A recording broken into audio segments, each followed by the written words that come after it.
இந்த நாளில் கர்த்தர் கொடுக்கிற வார்த்தை என்ன? இந்த நாளில் கர்த்தர் ஒரு வார்த்தையை கொடுக்கிறார். என்னவென்றால், சோர்ந்து போகாதே, ஏற்ற நேரத்தில் அறுப்பாய். சோர்ந்து போகாதே, ஏற்ற நேரத்தில் அறுப்பாய். அறுப்பாய் அர்த்தம் என்ன? அறுப்பாய் என்ற அர்த்தம் என்ன? அறுவடை. அறுவடை. விதைக்கிறான், நீர் பாய்ச்சுகிறான், கஷ்டப்படுறான். எதுக்காக? அந்த அறுவடைக்காக தான் அவ்வளவு கஷ்டப்படுறான். கர்த்தர் இந்த நாளில் உங்களுக்கு ஒரு வார்த்தை கொடுக்கிறார். சோர்ந்து போகாதீர்கள், ஏற்ற நேரத்தில் நீங்கள் அறுப்பீர்கள்.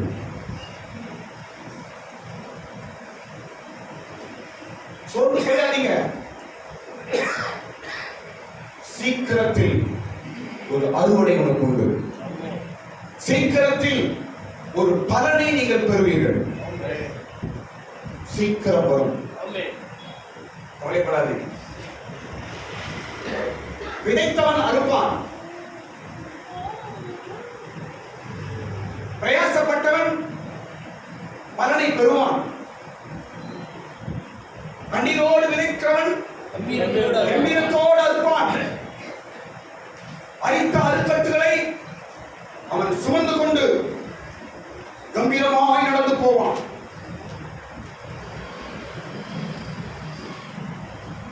ஏற்ற நேரத்தில் அறுப்பீர்கள். கர்த்தர் ஒரு வார்த்தையை கொடுக்கிறார். ஸ்தோத்திரம்.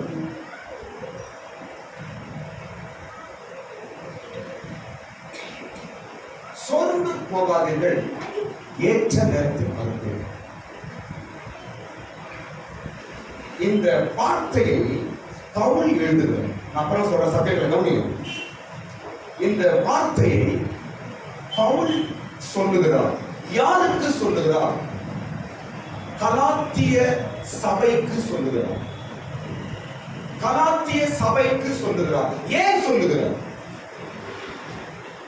ஏனென்றால் கலாத்திய சபை ஒரு பின்மாற்றமான சபை. கலாத்திய சபை ஆவியிலே ஆரம்பித்து அவர்கள் சரீரத்திலே மாம்சத்திலே முடித்தவர்கள். ஒரு பின்மாற்றமான சபை, சோர்ந்து போன சபை, ஆதி நிலவரத்திலிருந்து பின்தங்கின சபை. அந்த சபைக்கு தான் பவுல் இந்த வார்த்தையை சொல்லுகிறார். என்னவென்று? சோர்ந்து போகாதீர்கள். இந்த காலவேளையில் கர்த்தர் நமக்கு ஒரு வார்த்தை கொடுக்கிறார். சோர்ந்து போகாதீர்கள், ஏற்ற நேரம் உனக்கு வரும் என்று கர்த்தர் சொல்லுகிறார்.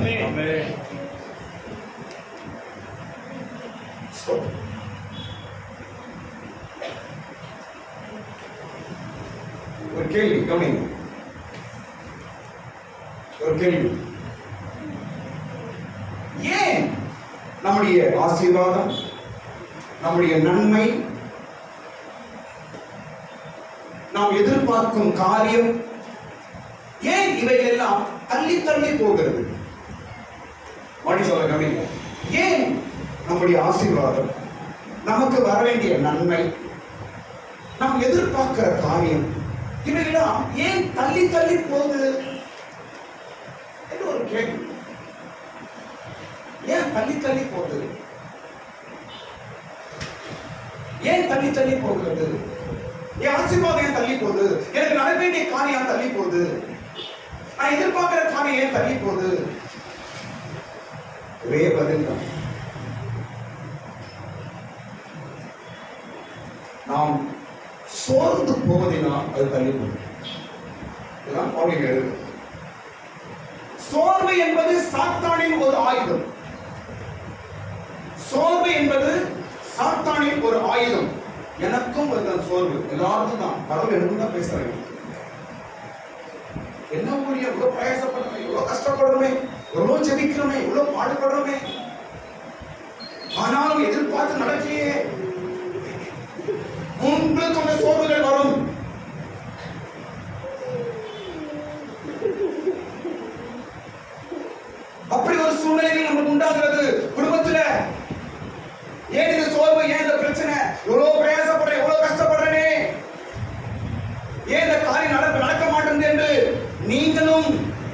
இந்த காலையில யோசித்துக் கொண்டிருக்கலாம், நினைத்துக் கொண்டிருக்கலாம்.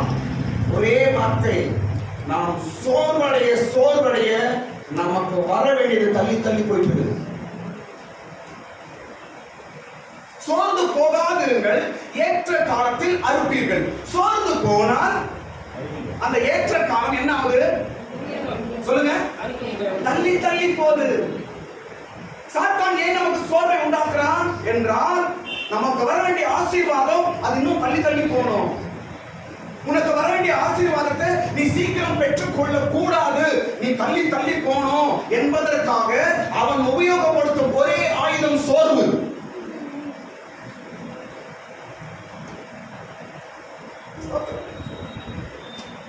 இந்த கால வேளையில் கர்த்தர் நம்முடைய சோர்வை எல்லாம் பலமாய் மாற்றுவாராக. எந்தெந்த காரியத்தில் நாம் சோர்ந்து போயிருக்கிறோமோ, இந்த காலை வேளையில கர்த்தர் அந்த சோர்வில் இருந்து உன்னை மறுபடியும் தூக்கி நிறுத்துவாராக. கர்த்தருக்கு காத்திருக்கிறவர்கள் புது பலன் அடைவார்கள். கழுகுகளை போல அவர்கள் சிறகடித்து எழும்புவார்கள். அவர்கள் நடந்தாலும் இளைப்படையார்கள், ஓடினாலும் சோர்வடையார்கள். அப்படிதான் வேத வசனம் சொல்லுது. சில சோர்வினால்தான் நீ இன்னும் ஆசீர்வாதத்தை சுதந்திரிக்காமல் இருக்கிறாய். சில சோர்வுதான் உன்னை தூரப்படுத்திக் கொண்டிருக்கிறது. சில சோர்வுதான் உன் நன்மையை நீ பெற்றுக் கொள்ளாதபடிக்கு செய்து கொண்டிருக்கிறது. இந்த கால வேளையில் அந்த சோர்விலிருந்து நீ எழும்புவாயாக. அந்த சோர்வு என்ற அந்த தூசியை உதறிவிட்டு எழும்புவாயாக. கர்த்தர் உனக்கு ஆயத்தப்படுத்தினவைகள் அதி சீக்கிரத்தில் உன்னை வந்து சேரும். கையை தட்டு. கர்த்தர் உனக்காக ஆயத்தப்படுத்தி வைத்திருக்கிற அந்த நன்மை மேன்மை உன் கரத்துக்கு சீக்கிரம் வரும். உன் சோர்வை விட்டு நீ எழும்பு. உன் தூசியை விட்டு எழும்பு. இதோ வெளிச்சம் உன் மீது பிரகாசிக்கட்டும். ஹல்லேலூயா. இந்த வார்த்தை நம்ம எங்க படிக்கிறோம்னா, எல்லாரும் கலாத்தியர் புஸ்தகம் 6ஆம் அதிகாரம், கடைசி அதிகாரத்துக்கு வாங்க. கலாத்தியர் 6ஆம் அதிகாரம் 9ஆம் வசனத்தில் இந்த வார்த்தையை படிக்கிறோம். கலாத்தியர் 6ஆம் அதிகாரம் 9ஆம் வசனம். நன்மை செய்கிறதில் சோர்ந்து போகாமல் இருப்போமாக. நாம் தளர்ந்து போகாமல் இருந்தால் ஏற்ற காலத்தில் அறுப்போம். நாம் தளர்ந்து போகாமல் இருந்தால் ஏற்ற காலத்தில் அறுப்போம். தளர்வு என்பது சோர்வு. பவுல் எழுதுகிறார், கலாத்திய சபையே, நீ எவ்வளவு ஆவிக்குரிய சபையா இருந்த, எவ்வளவு ஆவிக்குரிய மகனா இருந்த, எவ்வளவு ஆவிக்குரிய சிஸ்டரா இருந்த, எவ்வளவு ஆவிக்குரிய பிரதரா இருந்த, இன்னைக்கு என்னாச்சு? நீ எப்படி ஆரம்பிச்ச, இன்னைக்கு என்னாச்சு? ஆவியிலே துவங்கி மாம்சத்தை முடிக்கிறாயே, இவ்வளவு புத்திஹீனமாய் நீ என்று பவுல் கலாத்திய சபையை பார்த்து கேட்கிறாரு.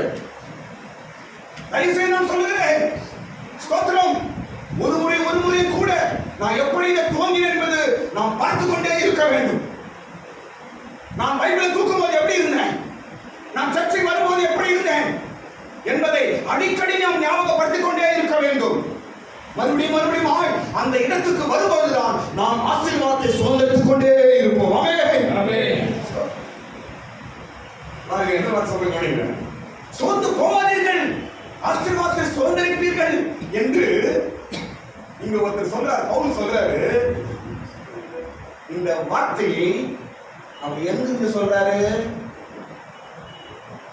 பவுல் எழுதிய நிருபங்கள் எல்லாம் எங்க எழுதுகிறார்? சிறைச்சாலையில் எழுதியிருக்கிறார். எங்க எழுதியிருக்கிறாரு? சிறைச்சாலையில் தான் நிறைய நிருபங்கள், பைபிள் நிறைய புத்தகங்களை பவுல் சிறைச்சாலையில் தான் எழுதினார். அவரை கட்ச பாருங்க, ரொம்ப சூப்பர். தான் இருப்பது சிறைச்சாலை, தனக்கு எப்ப வெளியே வரும் தெரியாது. ஆனாலும் சபைக்கு எழுதுகிறார், சோர்ந்து போகாதீர்கள், நீங்கள் ஆசீர்வாதத்தை பெறுவீர்கள். என்ன மனுஷங்க, என்ன வார்த்தைகள், எப்படிப்பட்ட ஒரு மனிதன் அவர்.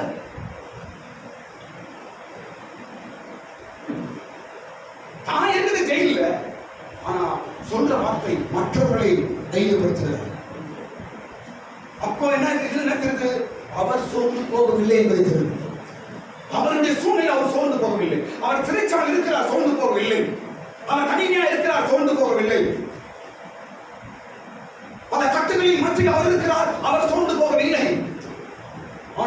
சபையை பலப்படுத்துகிறார். ஆமென். ஸ்தோத்திரம். இன்றைக்கு பவுல் கலாத்திய சபைக்கு எழுதின அதே வார்த்தை இந்த காலையில் நம்மத்திலே பேசிக் கொண்டிருக்கிறது. தேவ சபையே, சோர்ந்து போகாத. சிஸ்டர், சோர்ந்து போகாதீங்க. பிரதர், சோர்ந்து போகாதீங்க. ஏற்ற வேலை வரும், சீக்கிரம் வரப்போது. கர்த்தர் உனக்கு ஒரு டைம் அப்பாயிண்ட் பண்ணியிருக்கிறார். அந்த நேரம் வரும், உன் அறுவடை சீக்கிரத்தில் உன் கைக்கு சேரும். அறுவடையை நீ பார்ப்பாய். நீ சிந்தின எல்லா கண்ணீருக்கும் பலனை சீக்கிரத்தில் காண்பாய். அல்லேலூயா. சரி, இந்த சோர்வு என்று பவுல் எழுதுறாரு. பாருங்க, பவுல் எழுதின எல்லா புத்தகத்திலும் இந்த வார்த்தை சொல்றாங்க. முதலாவது ரோமருக்கு எழுதுகிறார், சோர்ந்து போகிறார். இரண்டாவது கொரிந்தியர் சபைக்கு எழுதுகிறார், சோர்ந்து போகிறார். மூன்றாவது கலாத்திய சபைக்கு எழுதுகிறார், சோர்ந்து போகாது. நான்காவது எபேசு சபைக்கு எழுதுகிறார், சோர்ந்து போகாது. ரோமர் 2ஆம் அதிகாரம் 7ஆம் வசனம் ரோமருக்கு சொல்லுகிறார், சோர்ந்து போகாது. இரண்டாவது 2 கொரிந்தியர் 4ஆம் அதிகாரம் 1ஆம் வசனம் கொரிந்திய சபைக்கு சொல்லுகிறார், சோர்ந்து போக மாட்டோம் என்று. கொரிந்தியர் 4:16 சொல்லுகிறார். கலாத்தியர் 6:9 சொல்லுகிறார், சோர்ந்து போகாதீர்கள் என்று சொல்லுகிறார். எபேசியர் 3:13 சொல்லுகிறார், சோர்ந்து போகாதீர்கள் என்று எழுதுகிறார். 2 தெசலோனிக்கேயர் 3ஆம் அதிகாரம் 13ஆம் வசனத்தில் எழுதுகிறார், சோர்ந்து போகாதீர்கள் என்று எழுதுகிறார். எபிரேயர் 12ஆம் அதிகாரம் 3ஆம் வசனத்தில் எழுதுகிறார், சோர்ந்து போகாதீர்கள். இந்த காலையில நம்ம சபைக்கும் அவர் எழுதுகிறார், சோர்ந்து போகாதீர்கள். இந்த சபையின் பாஸ்டரே, சோர்ந்து போகாதே. இந்த சபையை நடத்துகிற மேய்ப்பனே, சோர்ந்து போகாதே. ஏற்ற வேளையில் நீ அறுவடையை காண்பாய். நம்ம கண்ணு ஒரு நேரம் இருக்குது. நம்ம சொல்றோம், நேரம் வார்த்தை சொல்றோம், அது உண்மைதான். பைபிளும் அது சொல்லுது. ஏற்ற வேலை, அப்பாயிண்டட் டைம். கர்த்தர் ஒரு டைம் அப்பாயிண்ட் பண்ணிருக்கிறாரு. அந்த நேரத்தில் உன்னுடைய உன் கைக்கு வந்து சேரும். சொல்லுங்க, சோர்ந்து போகாதீர்கள், ஏற்ற நேரத்தில் பருப்பீர்கள். இப்போ பைபிள்ல சோர்ந்து போன 3 நபர்களை நான் சொல்ல பாருங்க. பைபிள்ல சோர்ந்து போன 3 நபர்கள். நம்பர் 1 இஸ்ரவேல் யூதர்களை பார்த்து இயேசு சொல்லுகிறார், மேய்ப்பன் இல்லாததனால் இவர்கள் சோர்ந்து போகிறார்கள். மேய்ப்பன் இல்லாததனால், மேய்ப்பன் இல்லாத ஆடுகளை போல இவர்கள் என்ன ஆகிறார்கள்? சோர்ந்து போகிறார்கள் என்று இயேசு சொன்னார். சோர்ந்து போக முதல் காரணம், சபையில் விசுவாசிகள் தனங்கள் சோர்ந்து போக காரணம், முதல் பொறுப்பு யார் தெரியுமா? ஊழியக்காரர். சபையின் மேய்ப்பன் இதற்கு உத்தரவாதம் எடுக்க வேண்டும். சபையில சோர்வு வராமல் இருக்க வேண்டும் என்றால் மேய்ப்பன் அதற்கு காரணமாக இருக்கும். ஆடுகளின் மீது கண்களா இருக்க வேண்டும். ஆடுகளை கண்ணோக்கமா இருக்க வேண்டும். ஆடுகளின் சூழ்நிலை அறிய வேண்டும். ஆடுகளுக்காக தேவனிடத்தில் விண்ணப்பம் செய்ய வேண்டும். மேய்ப்பன் இல்லாத ஆடுகளாய் சோர்ந்து போகிறார்கள். ஸ்தோத்திரம். இன்றைக்கு கிறிஸ்தவம், இன்றைக்கு தேவ பிள்ளைகள், இன்றைக்கு சபை முந்தினோராய் மாறிக்கொண்டிருக்கிறார்கள். காரணம் சோர்வு. சாத்தான் எல்லாத்தையும் இடம் கொடுக்கிறான். கடைசியில் என்ன பண்றான்? அப்படியே ஒரு சோர்வை கொண்டு வந்துடுறான். எல்லா நெகட்டிவ் பாயிண்ட காட்டுவான். நெகட்டிவ் பாயிண்ட காட்டி சோர்வடை செய்வான். என்ன பண்றது? என்ன ஜெபம் பண்ணி என்ன ஆச்சு? நம்ம எப்போ நமக்கு சோறு வருதோ நல்லா புரியணும், நம்முடைய ஆசீர்வாதம் கிட்ட வந்துருக்குன்னு அர்த்தம். கையை தட்டுங்க, கரங்களை தட்டுங்க. எப்போ சோறுகிறாயோ நீ சீக்கிரத்தில் ஆசீர்வாதத்தை நெருங்குகிறாய் என்று அர்த்தம். இன்றைக்கு சாத்தான் உன்னை பல சோர்வினால தூரப்படுத்திக் கொண்டிருக்கிறான். எதை விட்டு? தேவ ஆசீர்வாதத்தை விட்டு. இன்னைக்கு ஆண்டவர் பேசுகிறார், நான் உனக்கு குறித்த நேரம் நெருங்கி வந்திருக்கிறது. நான் உனக்கு குறித்திருக்கிற காரியம் உன்னை நெருங்கி வந்து கொண்டிருக்கிறது. சோர்ந்து போகாதே, சோர்ந்து போகாதே. இரண்டாவது நபர் யார் சோர்ந்து போனது? இரண்டாவது நபர் பைபிளை பார்க்கும்போது எல்லாருக்கும் தெரிஞ்ச ஒரு நபர் தான் எலியா. எலியா சோர்ந்து போய் சூறைச்செடியின் கீழே படுத்துக் கொண்டார்.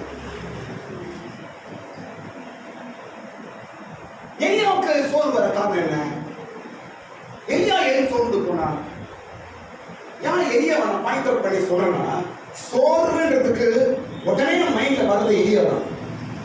ஏன் தெரியுமா? வேதத்திலே பவர்ஃபுல் மேன் எலியா தான். பழைய பாடலும் புதிய பாடலும் எதை சொல்லுகிறேன்? அக்கினி வானத்தில் இறக்கினவர். அவ்வளவு ஒரு பலமான பவர்ஃபுல் ஒரு ஊழியக்காரன். ஸ்தோத்திரம். அவருக்கு என்ன ஆகுது? நம்ம எந்த மூலையில அவரே சோர்ந்து போயிட்டார். போதும் ஆண்டவர், போதும்பா, வெறுத்து போச்சுப்பா இந்த குடும்பம், போதும்பா, வெறுத்து போச்சுப்பா இந்த வேலை, போதும்பா, வெறுத்து போச்சுப்பா வீடு வாசல் பிள்ளைங்க, வெறுத்து போச்சுப்பா. அப்படியேப்பட்ட எலியாவையே அவன் முடியல, உன்னை சும்மா விட்டுருவான் நினைக்கிறீங்க? இந்த இடத்துல எலியாவுக்கு சோறு வர ஒரே காரணம் கவனிங்க. எலியாவுக்கு சோறு வர காரணம் தெரியுமா? பயம். சொல்லுங்க, யாரை பார்த்து பயந்தாரு? எசபேலை பார்த்து பயந்தான். கவனிங்க, என்ன பாருங்க. எந்த சூழ்நிலையிலும் பைபிள கையில் எடுக்கிறவங்க நீங்க தைரியமா இருக்க வேண்டும். எத்தனா இருக்கணும், வாழ்க்கையா இருக்கட்டும், சூழ்நிலையா இருக்கட்டும், மனுஷர்களா இருக்கட்டும், பிசாசா இருக்கட்டும், நோயா இருக்கட்டும், ஏதாவது இருந்தாலும் வேதத்தை கையில் எடுத்துக்கிற நாம் தைரியமாக இருப்போம் என்றால் ஆசீர்வாதத்தை பெறுவோம். பயம் தான் நமக்குள்ளே சோர்வை உண்டாக்கும். பயம் பயத்தோடு சேர்ந்து சோர்வும் கூட வராது. பயமும் சோர்வும் ஒரே சேனல் தான். பயத்து சோர்வும் பிரிக்க முடியாது. பயம் வந்தால் சோர்வு வரும், சோர்வு வந்தால் இதுதான் எலியா அட்டாக் பண்ணிச்சு. நீங்க எதுக்கு பயப்படுறீங்க? நான் சொல்றேன் பாருங்க, பயம் பயம் பயம் பயம் கடைசி வரைக்கும் ஒண்ணு கூட நீ கடவுள்கிட்ட வாங்க முடியாது. ஒண்ணு கூட வாங்க முடியாது கடவுள்கிட்ட. ஆதாம் எல்லாவற்றையும் இழந்து தோட்டத்தில் துரத்தப்படுறது பயம்தான். பயப்படுறவர்கள் தேவனுடைய பிள்ளைகளா இருக்க முடியாது. பயப்படுறவர்கள் விசுவாசமா இருக்க முடியாது. எலியா பயம்தான் அவனுக்குள்ள வந்து சோர்வு. மூன்றாவது நபர் பைபிள்ல சோர்வடைந்த மூன்றாவது நபர் யார் தெரியுமா? யோனா. என் ஆத்துமா சோர்ந்து போயிற்று என்று மீன்குள்ள போய் சொல்றாரு. என் ஆத்துமா ஃபெயிண்ட் ஆயிடுச்சு, அப்படி சோர்ந்து போயிடுச்சு. எங்க போய் சொல்றாரு? யோனாவுக்கு சோர்வு வர காரணம் என்ன? முதல் 3 இடங்களை பார்த்து இயேசு சொன்னார், மெய்ப்பெண் இல்லாதனால் அவர்கள் சோர்ந்து போன காரணம். நம்பர் 2, எலியா சோர்ந்து போனார். காரணம் என்ன? பயம். மூன்றாவது, யோனா சோர்ந்து போனதுக்கு காரணம் கீழ்ப்படியாமை. எந்த அளவுக்கு மனுஷனுக்கும் பைபிளுக்கும் நம்ம பேச்ச கேட்காம இருக்கிறோமோ அந்த அளவுக்கு நீங்க உற்சாகமா இந்த வாழ்க்கையில் ஓடவே முடியாது. எங்கேயாவது போய் மீன் வைக்கிறப்போ உட்காந்து யோசிக்க போறோம். கீழ்ப்படியாமை. யோனா ஒரு ப்ராஃபிட், அவன் ஒரு தீர்க்கதரிசி. கீழ்ப்படியாதனால உங்களுக்கு சோர்வு. சில வேளைகள் நம்மளுக்கு ஏன் வாழ்க்கையா இருக்கட்டும், சூழ்நிலையா இருக்கட்டும், சோர்வு என்ற வல்லமை உன்னை ஏன் பிடிக்கிறது என்றால், மூன்றாவது காரணம் நான் மறுபடியும் பிரஸ் பண்ணி சொல்றேன், கீழ்ப்படியாதனால்தான் இந்த சோர்வின் வல்லமை உன்னை பிடித்துக் கொண்டிருக்கிறது. யார் பேச்சை கேட்கறது கிடையாது, பைபிள் பேச்சை கேட்கறது கிடையாது, கடவுள் பேச்சை கேட்கறது கிடையாது, வீட்டுல பேச்சை கேட்கறது கிடையாது. எப்படி உற்சாகமான ஆசீர்வாதத்தை பெற முடியும்? எப்படி உனக்குண்டான ஆசீர்வாதத்தை எப்படி நீ பெற முடியும்? சோர்வை ஜெயிக்க வேண்டுமா? ஆசீர்வாதத்தை சுதந்திரிக்க வேண்டுமா? இந்த சோர்விலிருந்து வெளியே வர வேண்டுமா? கர்த்தர் உனக்காக வைத்திருக்கிற நன்மையை நீ பெற்றுக்கொள்ள வேண்டுமா? கீழ்ப்படி. ஆண்டவரே நான் கீழ்ப்படியிலேன் என்று சொல்லி பாருங்க, கர்த்தர் உனக்கு பெரிய விடுதலை தருவார். ஹல்லேலூயா. அடுத்த காரியம் மறுபடியும் கலாத்தியர் 6ஆம் அதிகாரத்துல நம்ம வந்துருவோம். மெயின் சப்ஜெக்ட் வருவோம்.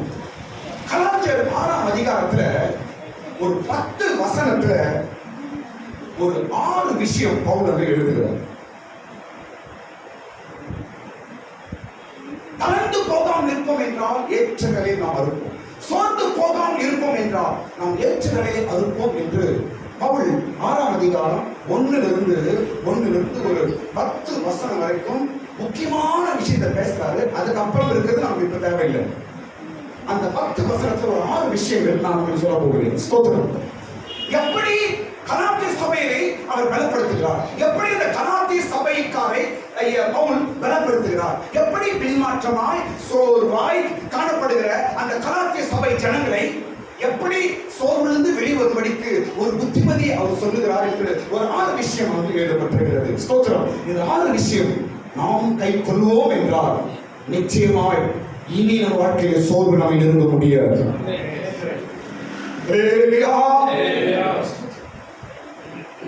சோர்வை ஜெயிப்போம், ஆசீர்வாதத்தை சோதரிப்போம். சோர்வை ஜெயிப்போம். கர்த்தர் எனக்காக வைத்திருக்கிறதை நான் சோதரிப்பேன். இனி நான் சோர்வு அடைவதில்லை. ஸ்தோத்திரம். பவுல் கொரிந்தியர் ஒரு வார்த்தை சொல்றாரு, சூப்பர் வார்த்தை. நிறைய பாஸ்டர்ஸ் மீட்டிங்ல அந்த வார்த்தை நான் பேசுவேன். பவுல் வார்த்தை சொல்றாரு, என்ன தெரியுமா? நாங்கள் கர்த்தரிடத்தில் இரக்கம் பெற்றிருக்கிறபடியால் நாங்கள் சோர்ந்து போவதில்லை. சூப்பர் வார்த்தை. எனக்கு ரொம்ப பிடிச்ச வார்த்தை. நிறைய இடத்துல பாஸ்டர்ஸ் நான் மீட்டிங்ல பேசுற வார்த்தை. நாங்கள் ஆண்டவருடைய இரக்கத்தை பெற்றபடியால் நாங்கள் சோர்ந்து போவதில்லை. படிங்க 2 கொரிந்தியர் 4ஆம் அதிகாரம் 1ஆம் வசனம். ஒரு முறை படிச்சீங்கன்னா நமக்கு சப்ஜெக்ட் சீக்கிரம் போயிடலாம். ஒரு 10 நிமிஷம் நான் முடிச்சிடுறேன். 2 கொரிந்தியர் 4ஆம் அதிகாரம் 1ஆம் வசனம். 2 கொரிந்தியர் 4ஆம் அதிகாரம் 1ஆம் வசனம். சீக்கிரம் படிங்க. இப்படிப்பட்ட ஊழியத்தை உடையவர்களாகிய நாங்கள் இரக்கம் பெற்றிருப்பதால் சோர்ந்து போகிறதில்லை. ஆமென். இரக்கம் பெற்றிருக்கிறபடியால் நாங்கள் சோர்ந்து போவதே இல்லை.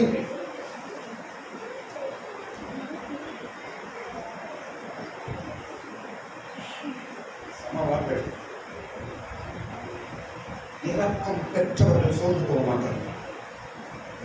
ஊழியத்தில் நாங்கள் முன்னோக்கி ஓட வேண்டும். இரக்கம் பெற்றிருக்கிறேன், நான் சோர்ந்து போவதை. இந்த வார்த்தை சொல்லலாம். கையை தட்டுங்க, எல்லா கையை மேல, கண்ணை மூடுங்க, எல்லாரும் கையை மேல உயர்த்துங்க, கண்களை மூடுங்க. இந்த பவுல் வார்த்தை நமக்குள்ள இறங்கட்டும். இன்னைக்கு எத்தனை பேர் குடும்பத்தில் சோர்வு ஆட்கொண்டு கொண்டிருக்கிறது, எத்தனை வாழ்க்கையை சோர்வு ஆட்கொண்டு இருக்கிறது. இன்றைக்கு இயேசு கிறிஸ்துவின் நாமத்தினால ஆசீர்வாதத்தை தூரப்படுத்துகிற, நன்மையை தூரப்படுத்துகிற, நீங்க எதிர்பார்க்கிற காரியம் உங்களுக்கு சீக்கிரம் கிடைக்காதபடிக்கு தூரப்படுத்திக் கொண்டிருக்கிற அந்த சோர்வை இன்றைக்கு நாங்கள் படுத்துகிறோம். எல்லாரும் சொல்லுவோம், தேவனுடைய இரக்கத்தை பெற்ற நாங்கள். எல்லாரும் சொல்லுங்க, சோர்ந்து போவதில்லை. அப்படி சொல்லுங்க, தேவனுடைய இரக்கத்தை பெற்ற நாங்கள் சோர்ந்து போவதில்லை. ஹல்லேலூயா. பவுல் ஒரு 6 விஷயம் அங்க எழுதுகிறார். நம்பர் 1, முதல் காரியம் பாருங்க, சோர்விலிருந்து நாம வெளியே வர முதல் காரியம் ஸ்தோத்திரம். நான் மறுபடியும் சொல்கிறேன், சோர்வு என்பது சாத்தானின் ஒரு வல்லமையான ஆயுதம். சாத்தான் உபயோகப்படுத்துகிற ஆயுதம். ஸ்தோத்திரம். அதுல நாம இருக்கவே கூடாது, வெளியே வரணும். எப்பயாவது வந்து அட்டாக் பண்ணலாம், ஆனா உடனே நம்ம என்ன ஆயிடும், நம்ம உஷாராயிட்டு அது வெளியே வருவதை நாம் பார்க்க வேண்டும். ஸ்தோத்திரம். நம்பர் 1, முதல் காரியம் என்னவென்றால்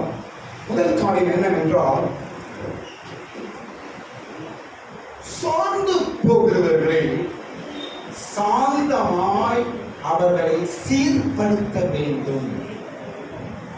அப்படி பைபிள் பாருங்க. ஒரு ஆள் சோர்ந்து போயிருக்கிறார் என்றால் அவரை மற்றவர்கள் சாந்தமாய் அவரை என்ன செய்யணுமா? சீர்படுத்த வேண்டும். இவங்க எப்படி சோர்ந்து போறாங்க தெரியுமா? மனுஷங்களை பார்த்து சோர்ந்து போறீங்க. ஒன்னாவசி மனுஷங்களை பார்த்து சோர்ந்து போறவர்கள் நிறைய பேர் இருக்கிறாங்க. அவரை பார்த்து, இவரை பார்த்து, அவங்கள பார்த்தா நீங்க இயேசுகிட்ட வந்தீங்க, அவங்கள பார்த்தா நீங்க சர்ச்சைக்கு வரீங்க. நான் சொல்றேன் பாருங்க, பொசிஷன்ல பார்த்தீங்கன்னா நீங்க பரவ போக மாட்டீங்க.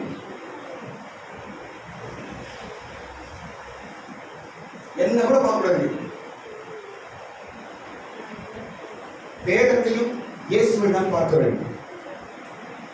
அது இப்போதைய காலகட்டத்துல எந்த மனுஷனை பார்த்தாலும் இதுக்கு விசுவாசமா போயிட்டு போதாங்க.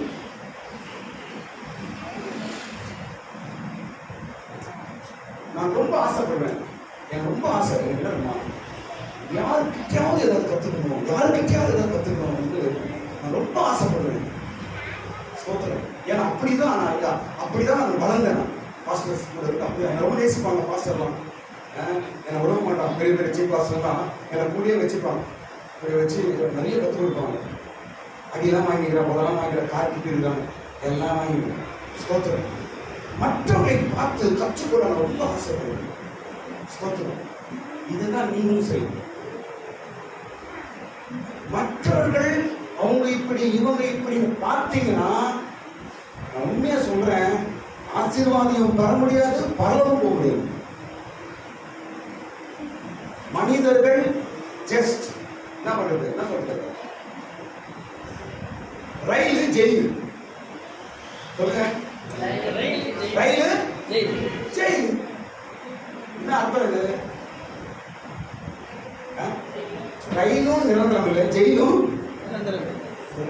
அப்படின்னா ரயில்ல போகும்போது ஒரு ஃப்ரெண்டு பாக்குறீங்க, ஹாய் பாய்ன்றாங்க, அப்படி வீட்டுக்கு கொண்டு வந்துருக்கீங்களா? அவளை ஐயோ என் வீட்டுக்கு வந்து எங்கேயும் போக ஜாம் பண்ணி வந்து கூட்டு வந்துருக்கீங்க வீட்டுக்கு.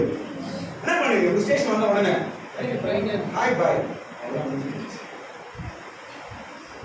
அப்படியே ஜெயில ஒருத்தங்கிறான், ரயில என்ன பண்ணுவாங்க, என் வீட்டுக்கு வர கூட்டு வந்துருக்காங்க. அங்கே என்ன பண்றது? இதுதான் உலக வாழ்க்கை. உலகத்தில் இப்படிதான் இருக்கணும். ஸ்தோத்திரம். புரியுதுங்களா? நான் என்ன சொல்றது, ஓரளவுக்கு நான் மேலோட்டமான ஒரு காரியம் சொல்லி கொடுக்குறேன். மற்றவர்களை நான் ரொம்ப அப்படியே பைனாப்பிள் வச்சு அவங்க இவங்களை பார்த்தீங்கன்னா நீங்க அகல பாதாத்துக்கு போயிடுவீங்க. உங்களை தூக்கத்துக்கு வரணுமா? இந்த காலம் யாரும் கையை தூக்க மாட்டாங்க, அவன் போலதான் பார்ப்பான்.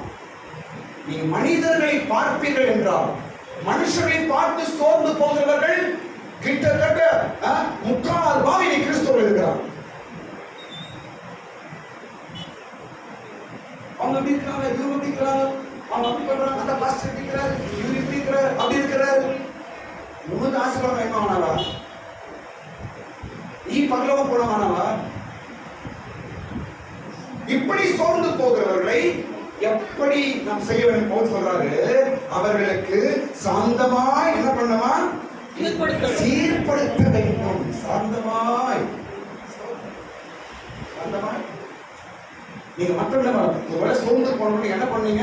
சாந்தமாய் அப்படின்னு அவங்க பதில் சொல்லி அவங்க நம்ம சரிப்படுத்தணும். அப்போ அவங்க அந்த சோர்வுல இருந்து வெளியே வருவாங்க.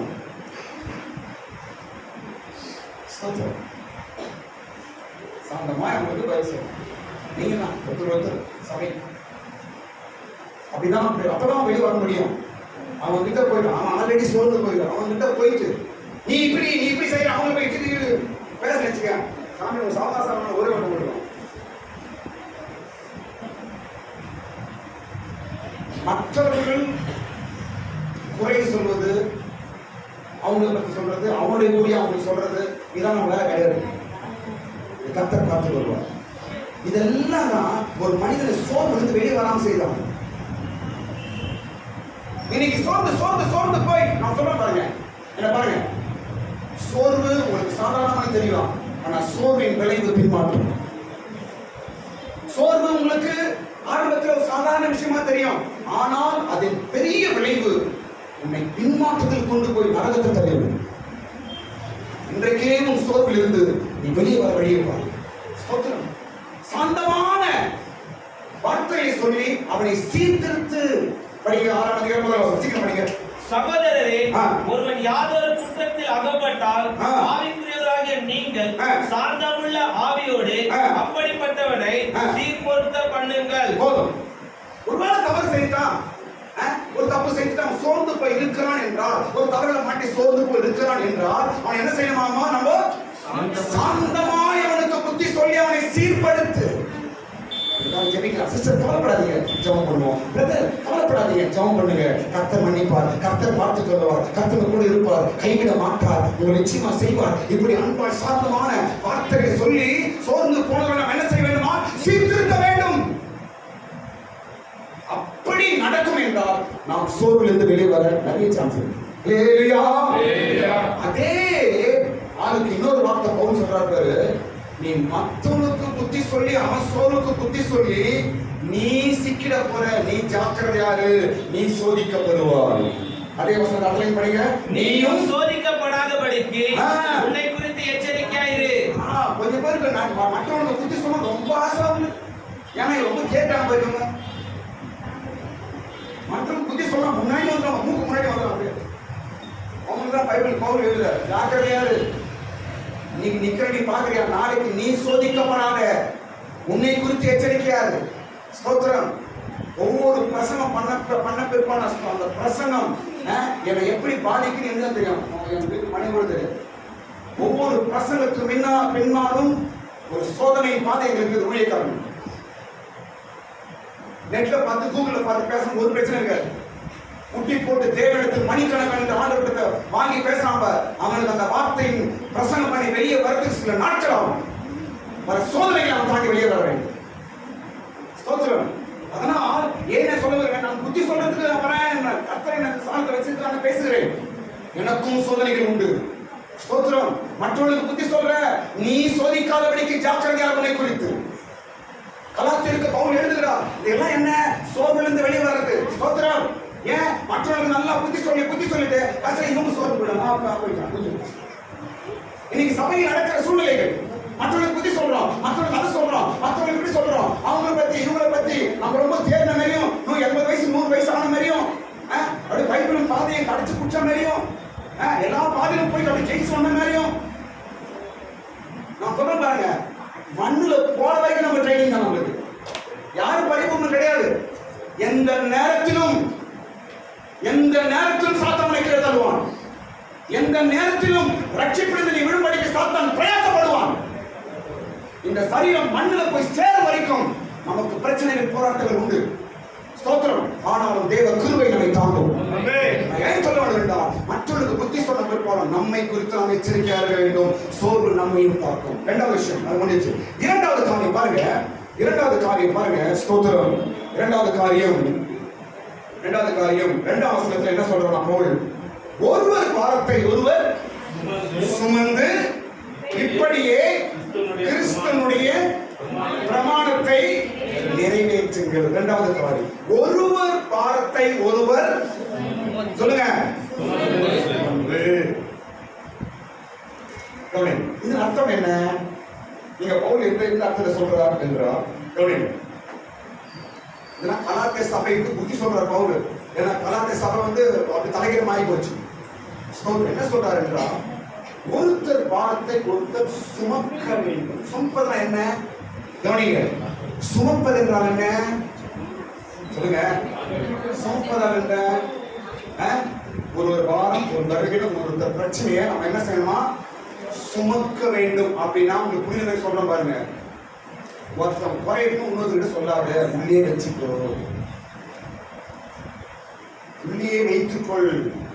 நான் எத்தனோட பழகிறேன், எத்தனோட பிரச்சனை எனக்கு தெரியும், அப்படியே போய் சொல்லி இது என்ன ஆகும்? சோர்வை மேலும் மேலும் அமல்களை தவிர சோர்வு வெளிவர முடியாது. உன்னையும் சோர்ந்து போக செய்யும், அவனையும் சோர்ந்து போக செய்யும். இந்த சிஸ்டர் கிட்ட நான் ஜாப் பண்ணணும்னு சொன்னேன், இதை போய் அவங்க கிட்ட சொல்லிட்டாங்க. இந்த பிரதர் கிட்ட நான் ஜெபிக்கணும்னு சொன்னேன், இதை அவங்க கிட்ட சொல்லிட்டாங்க. அப்ப அந்த ஆள் என்ன ஆவாங்க? இன்னும் சோர்வில் தான் இருப்பான், வெளியே வர மாட்டான். இன்னைக்கு நடக்கிற சூழ்நிலைகள், பாரத்தை உன் இதயத்தில் வெய். ஸ்தோத்திரம். ராஜேந்திர பத்தி சில விஷயங்கள் சொல்றாரு. நான் என்ன செய்யறாரு? இதயத்துக்குள்ளே அதை பாரமா உள்ளே வைத்துக் கொள்ள வேண்டும். அவருக்காக ஜெபம் பண்ணணும், அவ்வளவுதான். அதை நாம் வெளியே போய் சொல்லி மற்ற காரியங்களை சொல்லும் பொழுது என்ன ஆகும்? சோர்வை அதிகரிக்கும். நானா இருக்கோம், அவரா இருக்கோம், 2 பேரும் சோர்வு வெளியே வர முடியாது. கடைசியில் பின்மாற்றத்தில் கொண்டு போய் வைக்கும். இன்னைக்கு சபைகள் இந்த காரியங்கள் வேலை செய்ய சுத்துது. அப்படியே இங்க பேசுறது, அங்க சொல்றது, அங்க சொல்றது, இங்க சொல்றது. ஸ்தோத்திரம். கடைசியில பின்மாற்றம் தான். அவங்க எந்த பிரச்சனையும் வெளியே வர முடியாது. ஸ்தோத்திரம். எந்த ஆசீர்வாதம் தர முடியாது. ஸ்தோத்திரம். ஒருவர் பாரத்தை இருதயத்திலே வைத்துக் கொள்ளுங்கள். மூன்றாவது காரியம் பவுல் என்ன சொல்கிறார்? மூன்றாவது காரியம் 3ஆம் வசனத்துல சொல்றார், ஒருவன் தன்னை ஒன்றுமில்லாதிருந்தும் தன்னை ஒரு பொருட்டென்று எண்ணினால் தன்னைத்தானே வஞ்சிக்கிறவனாயிரும். இதெல்லாம் சொல்லிதான் 1ஆம் வசனத்துல பவுல் சொல்லுகிறார், ஏற்ற காலத்தில் நாம் வரும்போது சோர்ந்து போடாது. மூன்றாவது காரியம் பாருங்க, சோர்வை உண்டாக்கும் காரியம். மூன்றாவது காரியம், தன்னை உயர்வு என்று நாம் நினைக்கவே கூடாது. சொல்லுங்க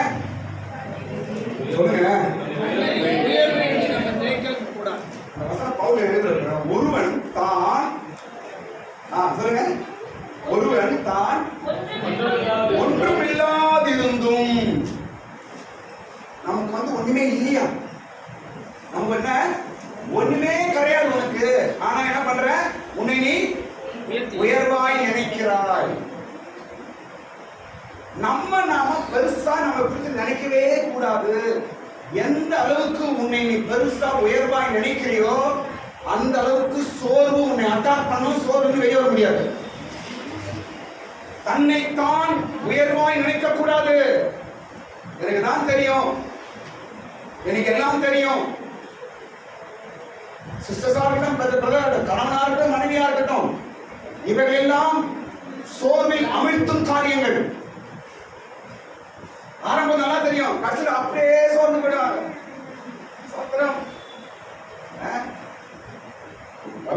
பாருங்க, ஊழியக்காரர்கள் இன்னைக்கு ஊழியத்தை விட்டாங்க, பல ஊழியக்காரர்கள் இன்னைக்கு ஊழியம் செய்ய முடியாம போயிட்டாங்க. பல விசுவாசிகள் இந்த பாதையில் இருக்க முடியாமல் போய்விட்டார்கள். காரணம் சோர்வு.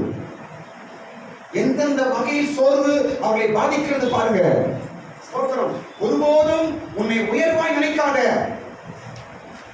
எந்த சூழ்நிலையிலும் உன்னை உயர்வாய் எண்ணாத, தன்னை நான் உயர்வாய் நினைக்காத. ஸ்தோத்திரம். கவனிங்க, தன்னை உயர்வாய் நினைக்கிறவன் அவன் யார்? அவன் தன்னை உயர்வாய் நினைக்கிறவன், தன்னை உயர்வாய் நினைக்கிறவன் தன்னை வஞ்சித்துக் கொள்ளுகிறான். வஞ்சிக்கிறது என்ன? வஞ்சிக்கிறது என்னங்க? நீ உன்னையே நீ பெருசா உயர்வா நினைக்கிறனா, உன்னையே நீ ஏமாத்திக்கிற அப்படின்னு எழுதுறார் பவுல். உன்னையே நீ ஏமாற்றிக் கொள்ளுகிறார். ஸ்தோத்திரம். யாரும் நம்மை நாம் உயர் நினைக்கூடாது. ஸ்தோத்திரம். எந்த சூழ்நிலையும் நாம் உயர்வா நினைத்தோம் என்றால் நாம் இந்த சோர்வின் வரவில் வெளியே வர முடியாது. உயர்வா நினைக்கிறவன் தன்னைத்தான் வஞ்சித்துக் கொள்கிறான். எனக்கு தான் எல்லாம் தெரியும் அப்படின்னு சொல்ற கை தூக்குறேன். தெரியும், எனக்கு தான் எல்லாம் தெரியும், ஆனா தூர்மனாக நினைச்சுப்பான். இந்த காரியம் எல்லாம் உங்களை முன்னோக்கி போக செய்யாது. ஸ்தோத்திரம். தன்னைத்தான் உயர்வா நினைக்கிறோம். கடைசி அடுத்த காரியம் போயிடுவோம். அடுத்த காரியம் என்ன? 4வது காரியம். இதெல்லாம் சொல்லிதான் பேசுறேன். 4வது காரியம், சோர்வு என்பதில் வெளியே வர காரணம், வெளியே வருகக்கூடிய வழிகள், சோர்வு இல்லாதபடிக்கு நாம் தப்பிக்க கொள்ளுகிற வழிகள். 4வது காரியம் பாருங்க, 6ஆம் வசனத்துல சொல்லப்படுதுன்னா என்னவென்ற 6வது வசனத்துல ஊழியர்களை நேசியுங்கள். அதான் வசனம் அர்த்தம். படிங்க, 6ஆம் வசனம் படிங்க. மேலும் திருவசனத்தில் உபதேசிக்கப்படுகிறவன் உபதேசிக்கிறவனுக்கு சகல நன்மைகளிலும் பகிர்ந்து கொடுக்க கடவன். மேலும் திருவசனத்தில் உபதேசிக்கப்படுகிறவன் உபதேசிக்கிறவனுக்கு சகல நன்மைகளிலும் பகிர்ந்து கொடுக்க கடவன். உபதேசிக்கிறவன் யாரு? ஊழியக்காரர். வசனத்தை கொண்டு உபதேசிக்கிறவர்கள் யாரு? ஊழியக்காரர். ஊழியக்காரர்களை நேசிங்க அப்படின்னு பவுல் எழுதுறார். ஊழியக்காரர்களை நாம் நேசிக்கும் போது கர்த்தர் நம்மை பாதுகாப்பார். ஊழியக்காரரை நாம் நேசிக்கும் போது கர்த்தர் நம்மை தூக்கி எடுப்பார். எந்த சோர்விலும் விழுதிலும் நாம் விழுந்து போகாதபடிக்கு கர்த்தர் நம்மை பாதுகாப்பார். ஆமென். அல்லேலூயா. ஸ்தோத்திரம். கலாத்திய சபைக்கு சொல்லப்படுகிறது, நீ உபதேசிக்கப்படுறவனுக்கு சகல நன்மைகளும் அவனுக்கு கொடு, பகிர்ந்து கொடு. ஊழியக்காரரை நேசிங்க. எந்த பாஸ்டர் யாரா இருக்கட்டும் நேசிங்க. அவங்களால கொண்டு வந்து செய்யுங்க. அவங்களால ஜோப் பண்ணுங்க. ஸ்தோத்திரம். உங்களால கொஞ்சம் காணிக்கை கொடுங்க, உங்களால கொஞ்சம் சாப்பாடு கொடுங்க. ஸ்தோத்திரம். ஊழியக்காரங்களுக்கு நம்ம எது செய்தாலும் நமக்கு அது குறையாது. நல்ல ஒரு மைண்ட்ல வச்சு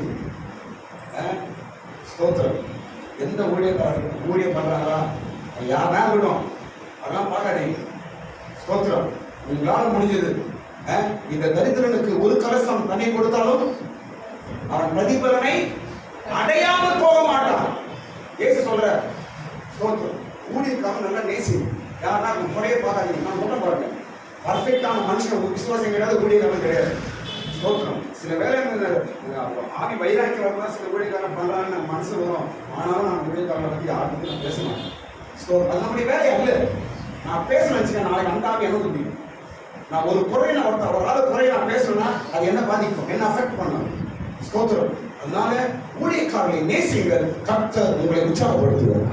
ஊழியக்காரர்களை நேசிங்க, நீங்கள் சோர்ந்து போகும்போது கர்த்தர் உங்களை உயர்த்துவார், உங்களை தூக்கி எடுப்பார். ஐந்தாவது காரியம் சோர்வில் இருந்து நம்மை தப்பிக்க செய்கிற ஐந்தாவது காரியம் என்ன செய்யணும் சொல்றாரு தெரியுமா? கவனிங்க பாருங்க, என்ன சொல்றாரு என்றால், மற்றவங்க பேச்சை கேட்கறத ஜாக்கிரதையா இரு அப்படின்றார். படிங்க, எந்த வசனம் அது? 7ஆம் வசனம் படிங்க. மோசம் போகாதீர்கள், தேவன் தம்மை பரியாசம் பண்ண ஒட்டார். போதும். மோசம் போகாதிருங்கள், தேவன் தம்மை பரியாசம் பண்ண ஒட்டார். இது அர்த்தம் என்ன? மோசம் போகாதிருங்கள். கவனிங்க. அப்படி என்றால் கவனிங்க, மற்றவங்க பேச்ச கேட்கறதுல ஜாக்கிரதையா, எல்லாத்தையும் கேட்காத. மற்றவங்க எது சொன்னாலும் கேட்காத, மற்றவங்க எது பேசினாலும் கேட்காத. மற்றவங்க சொல்ற கேட்கறதுல ஜாக்கிரதையா இரு. ஏனென்றால் மோசம் போவார். மோசம் போறது என்ன? மோசம் போறது என்ன? ஏமாந்து போறது.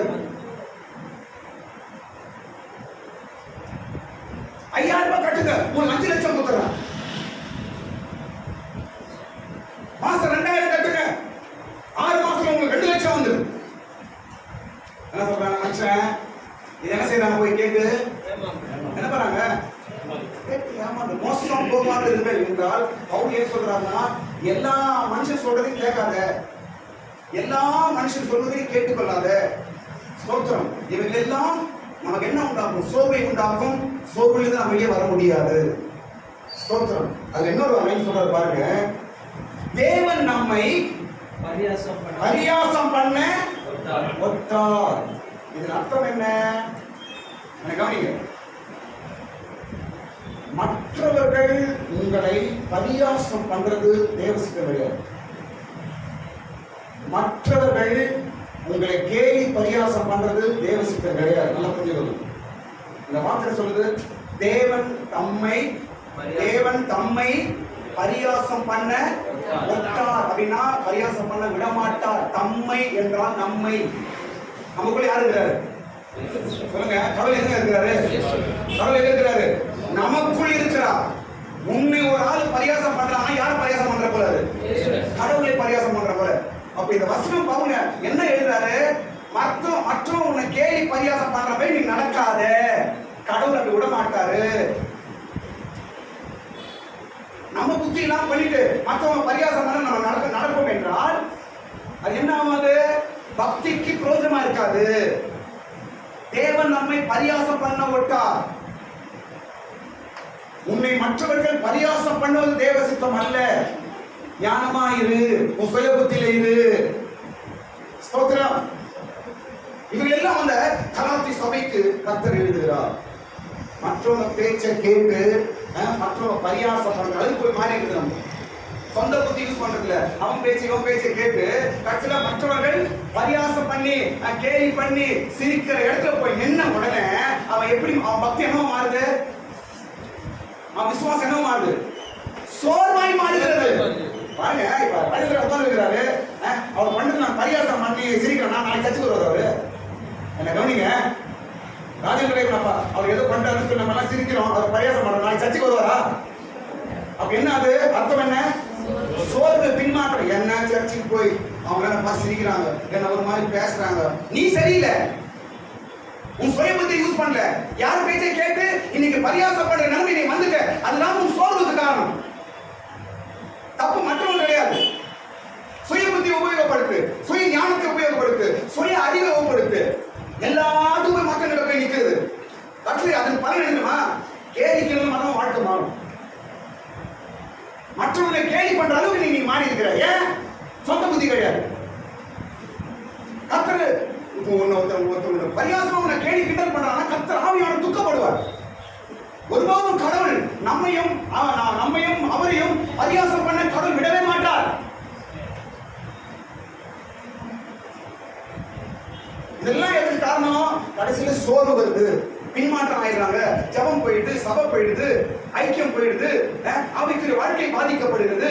எதுக்கு? பரியாசம் தச்சுலாம் சிரிக்கிறானோ, அவன் சிரிக்கிறானோ, எனக்கு வெக்கமா இருக்குது, எனக்கு அவர் மாதிரி கேவலமா இருக்குது. காரணம் என்ன? நீ பண்ணி வச்சிருக்க காரியம், நீ மற்றவங்க பேச்சை கேட்டு பண்ற. அதனால என்ன ஆகுது உனக்கு? இந்த மற்றவருடைய பரியாசத்தினால நம்முடைய ஆவிக்குரிய வாழ்க்கை பாதிக்கப்பட்டு நாம் சோர்வடைந்து பின்மாற்றமாய் மாறுகிறோம். இதுதான் பவுல் எழுதுகிறார். மோசம் போகாதிருங்கள். அவன் ஐடியா, இவன் ஐடியா, அவன் பேச்சு, அவன் ஆலோசனை, இவன் ஆலோசனை, மற்றவர்கள் ஆலோசனை எடுத்துக் கொள்ளாதீர்கள். கடவுள் நீங்க பரியாசம் ஆவது கடவுள் சித்தம் இல்லை. எவன் எதை விதைக்கிறானோ அதை அறுப்பான். அதே வசனத்தில் அடுத்த எழுத பாருங்க. எவன் எதை விதைக்கிறானோ அதை அறுப்பான். உனக்கு கெடுதல் பண்ணி உனக்கு கெட்டதாய் ஒருத்தவங்க ஆலோசனை சொல்றானா அவனுக்கு அதான் நடக்கும். இப்ப இதெல்லாம் என்னத்தை செய்யுங்க? இந்த 6 காரியங்களுடைய முக்கிய அம்சம் என்ன தெரியுமா? ஒரு சபையை சோர்வுக்குள்ளாக்குவது, ஒரு சபையை பின்மாறி போக செய்யுது. கலாத்திய சபை நல்லா இருந்துச்சு. இந்த சோர்வு, இந்த பிரச்சனைகள் உள்ள வந்து அந்த சபை அப்படியே பின்மாற்றத்துல கீழே தள்ளி போட்டுச்சு கலாத்திய சபை. பவுல் மறுபடியும் அதை தூக்கி எடுத்துகிறார். பவுல் மறுபடியும் அந்த ஜனங்களுக்கு நல்ல போதனைகள் சொல்லுகிறார். பவுல் மறுபடியும் அந்த ஜனங்களுக்கு நல்ல புத்தியை சொல்லுகிறார், வார்த்தையை சொல்லுகிறார். ஸ்தோத்திரம். இன்றைக்கு நாமும் சோர்விலிருந்து வெளியே வரணும். மற்றவர்களை சோர்ந்து போகாதபடிக்கு நாம் அவர்களை தாங்க வேண்டும். கடைசி காரியம் சொல்லி முடிக்கிறேன். கடைசி காரியம் தெரியுமா? நம்ம சோர்ந்து போகாமல் நிற்க வேண்டும், சோர்விலிருந்து வெளியே வர வேண்டும் என்பதற்கு பவுல் எழுதுகிற கடைசி 6வது காரியம் என்ன தெரியுமா? மற்றவர்களுக்கு நாம் நல்லது செய்ய வேண்டும். என்ன சொல்றாரு? நன்மை செய்கிறதில் சோர்ந்து போகாமல் இருப்போமானால், நாம் தளர்ந்து போகாதிருந்தால் ஏற்ற காலத்தில் தளர்வு சொல்றாரு. அதுக்கு முன்னாடி சொல்றாரு நன்மை செய்கிறதில் சோர்ந்து போகாம. பைபிள் நல்லா படிங்க. நான் சொல்றேன், கவனிங்க. 2-3 லாங்குவேஜ் தெரிஞ்சு 2-3 லாங்குவேஜ் பைபிள்ஸ் படிங்க. இங்கிலீஷ் தெரியும், இங்கிலீஷ் சேர்த்து வச்சுக்கோங்க. இது தமிழ் பைபிள், வேற தெலுங்கு. நான் 3 பாஷை ரெஃபர் பண்ணேன். தெலுங்கு, இங்கிலீஷ், தமிழ் 3 பாஷை நான் ரெஃபர் பண்ணுவோம். நீங்களும் அது பண்ணுங்க. 2-3 பாஷைகளை பேசி நல்ல பைபிளை படிங்க. சும்மா அப்படி ஓவரலா பண்ணிட்டு இங்கே அங்கே புதிக்கிறதா கூட. ஸ்தோத்திரம். ஒரு சப்ஜெக்ட் எடுத்து அதுக்குள்ள என்ன இருக்குது, என்ன விஷயம் என்று நல்லா அங்கேயே ஆராய்ந்து தெளிவாக பேசணும். அவ்வளவுதான். ஸ்தோத்திரம். ஆமென். அப்போ இதெல்லாம் நீங்க 2-3 பாஷை நீங்க படிக்கும் பொழுது கர்த்தர் இதை நமக்கு தெளிவாய் நமக்கு உணர செய்யும். நன்மை செய்யுங்கள். நன்மை செய்வதில் நாம் சோர்ந்து போவோம் என்றால் நம்ம என்ன பண்ணுவோம்? நம்முடைய நன்மையை நாம் அறுக்க முடியாது. அதாவது வசனம், நன்மை செய்வதில் சோர்ந்து போவோம் என்றால் நாம் ஏற்ற காலத்தில் அறுக்க முடியாது. அதனால் நல்லது செய்யுங்க. நல்லது செய்கிறவர்கள் சோர்ந்து போக மாட்டாங்க. ஆமென் சொல்லுங்க. நன்மை செய்கிறவர்கள் ஒருபோதும் சோர்ந்து போக மாட்டாங்க. ஆனா கெடுதல் செய்யறாங்க பாருங்க, அவங்க ஒரு அடி கூட இந்த விசுவாசத்துல முன்னாடி போக முடியாது.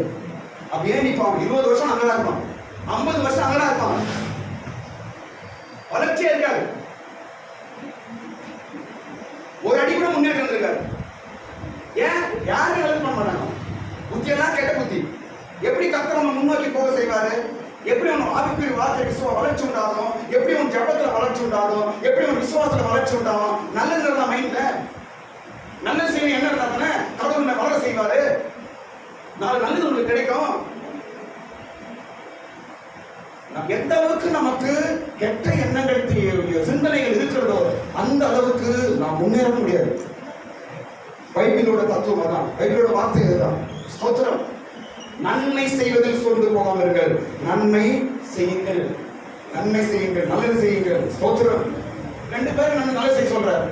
அடுத்த வசனத்துல 2 பேர், மற்றவர்களுக்கு நன்மை செய், விசுவாச குடும்பத்திற்கும் நன்மை செய்.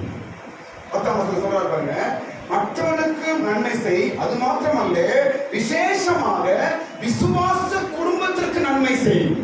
10ஆம் வசனம். எந்த அளவுக்கு நம்ம நல்லதை யோசித்து நல்லதை நினைத்து நல்லதை செய்யறோமோ அந்த அளவுக்கு நாம் சோர்ந்து போகாமல் இந்த ஓட்டத்தை ஓட முடியும்.